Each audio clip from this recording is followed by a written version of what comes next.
You've spent the past several months bulking. You've been eating big, lifting heavy, and you've built some solid muscle. Now it's time to cut, strip off the fat, and reveal what you've built underneath. So you overhaul your training. You drop the heavy weights, switch to lighter dumbbells, crank the reps up to 15 or 20, add in supersets and circuits, and basically turn your strength training into cardio. Makes sense, right? Lighter weights, more reps, more calories burned, more toning. Except you just made the single biggest mistake you can make during a cut, and it might cost you the muscle you spent months building. Let's fix that. To understand why changing your workout on a cut is such a bad idea, you need to understand what your body is doing when you're in a calorie deficit. When you eat fewer calories than your body needs, it has to get that extra energy from somewhere. And your body has two main sources it can pull from: your fat stores and your muscle tissue.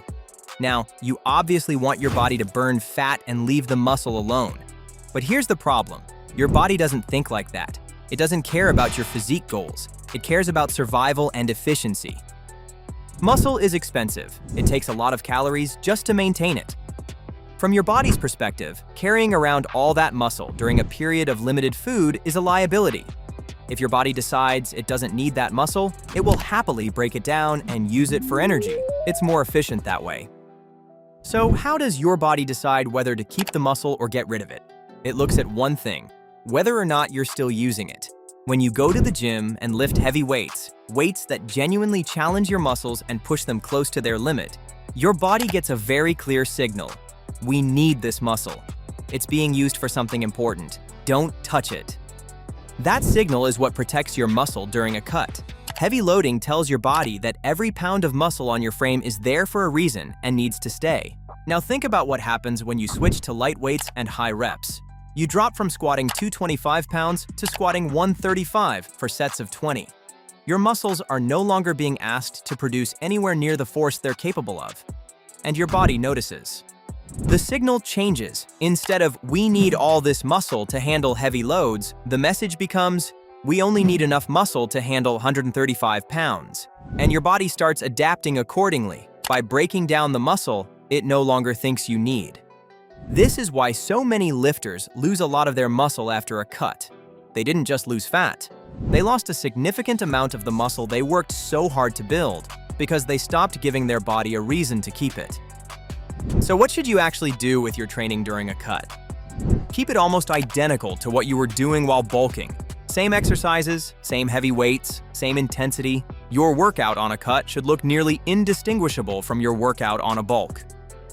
If you were bench pressing 215 for sets of 6 while bulking, your goal during the cut is to still bench press 215 for sets of 6. If you were doing barbell rows with 185 pounds, your goal should be to still be rowing 185. The weight on the bar should not drop just because your calories did.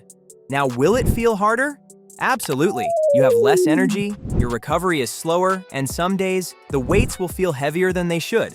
That's normal, and you will lose some strength and muscle over a long enough cut. But the goal is to fight for every pound on the bar and maintain your strength as long as possible.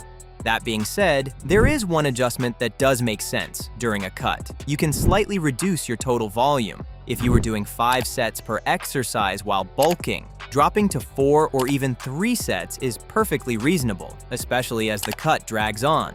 Your body can't recover from the same amount of training volume on fewer calories, so over time, it makes sense to slightly lower your overall volume if it helps you maintain your training intensity. But notice what you're adjusting.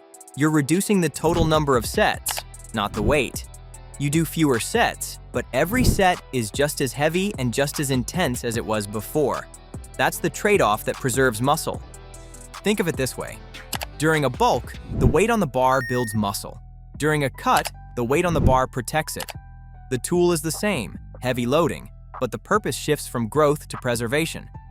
The best way to know if your cut is going well is to track your strength. If your lifts are staying roughly the same over the course of the cut, that's a strong indicator that you're preserving your muscle mass. You might lose a rep here or there, or have to drop the weight by a few pounds, and that's perfectly normal. But if your squat drops from 275 to 225 over a few weeks, something is wrong. A dramatic drop in strength during a cut almost always means one of two things. Either your calorie deficit is too aggressive and your body doesn't have enough energy to maintain performance, or you changed your training and removed the heavy stimulus your muscles need to stick around. If your strength is dropping, the first thing to do is check your deficit. Cutting too fast will almost always result in losing a significant amount of muscle.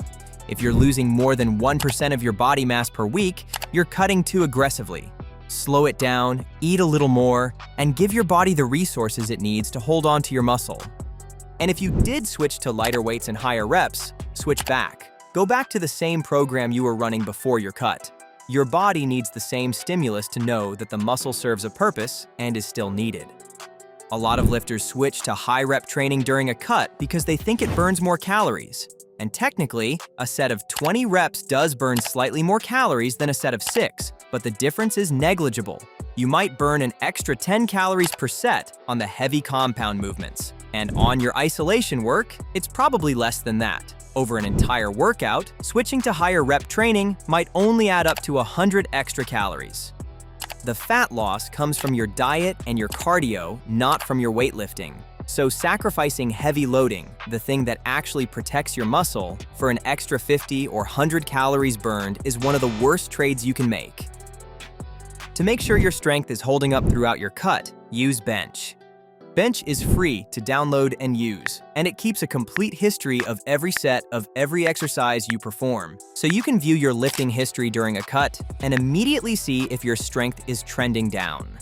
Bench also tracks your multi-rep maxes for every exercise automatically, so you can track your progress at higher rep ranges, and if you break a record, Bench will let you know. And Bench automatically calculates your weekly volume across all the muscle groups and for every exercise, which helps you avoid muscle imbalances. Whether you're bulking or cutting, Bench can help you track your progress on every lift. Bench is completely free to download and use and is available on both iOS and Android. I'll leave a link in the description so you can download the app.